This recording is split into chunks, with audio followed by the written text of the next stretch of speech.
ini yang dimaksud iklan ini. Pertama kali bangun pabrik di sini, sumber airnya mana? Yang ini. Sumber air ininya itu dari mata air di gunung apa ngebor?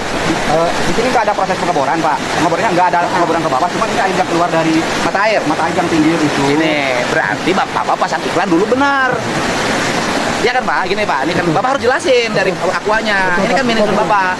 Berarti dulu waktu Aqua dibangun pertama di sini sesuai dengan iklan. Ini kan ngomong iklan nih Pak. Iya, Pak. Sesuai dengan iklan, yaitu airnya dari mata air.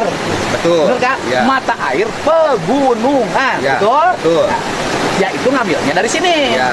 Ini kan tidak ngebor. Iya. Mata airnya di mana? Di tebing, Pak. Tuh, mata air pegunungan. Jadi iklan itu nggak salah, karena iklan sebelum longsor. Iklan sebelum longsor, Aqua bersumber dari mata air pegunungan. Setelah longsor, mata air pegunungannya rusak.